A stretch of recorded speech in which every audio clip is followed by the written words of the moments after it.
Dahil nga sa assignment ni Direk Rory sa Mayward, di lang batuhan ng lines ang ininsayan nila, kundi batuhan ng titigan at kilig moments. Kasi nga, di ba sabi ni Direk, ang bawat eksena kailangan ng objective. At ang objective, kiligin. Kaya naman ako, lahat ng Mayward matutuwa dito. Titigan, tignan natin ang titigan at naging ensayo and me kulitan moments nila. Ensayo and me. Lang. Wait lang kasi ang baho ng utot ko. Sobrang baho talaga. Pumunta dito.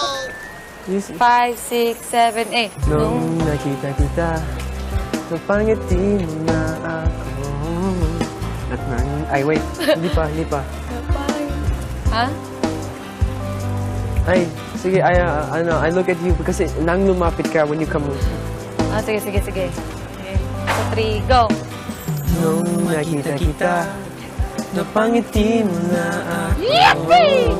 At nang lumapit ka, sinabi mo na gusto mo rin ako. At ngayon, gusto kong sabihin sa'yo ang nararamdaman kong ito. Na ikaw ang nilalaman ng aking puso.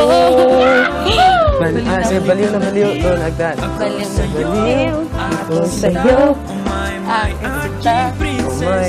And then I'm gonna do something you're not gonna expect, and then your reaction will be, ano, totoo. Ah, sige. And then, uy! Tapo. Wait lang. Uy! Acting lang! Alam ko, Sige, wait go. lang, nakukutot ako. Pare. Sige, wala. Sige, wala na lang, oh. Uy, ako arte. Sige. You have to sing, ha? Oo naman. You don't always sing. I sing na. You, yesterday... Why? Lang, sing lang! It's not supposed to be perfect singing. Sing lang!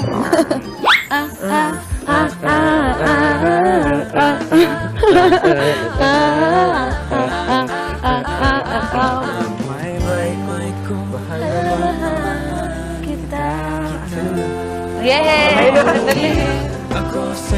Grabe, ang daming puso sa ating Facebook Live, oh. Nakakatawa yung sinabi niya, Edward, na siguro pag take na, pag actual live performance na, may gagawin daw siya na hindi i-expect ni Maymay para Oh my God! raw yung reaction. Pero nakita mo, nung ginanon niya si Maymay, parang naloka si Maymay, tapos gumanon na lang kay Lagi Edward. Iba yung reaction ni Maymay eh. Diba? Kasi si Maymay parang, yung pagkaganon niya parang totoo na eh. Na kung Maymay, mag-usap tayo paglabas mo, parang totoo na talaga. Tapos aminin mo, B, pag ikaw yung, halimbawa, gaganyanin ka. Di ba si Maymay pag gaganyanin ni Edward, siya yung may ganon. Hindi nako-conscious. Hindi ka naman mako-conscious kung wala ka nararamdaman. Ganun ba yun? Oo naman. Tignan natin.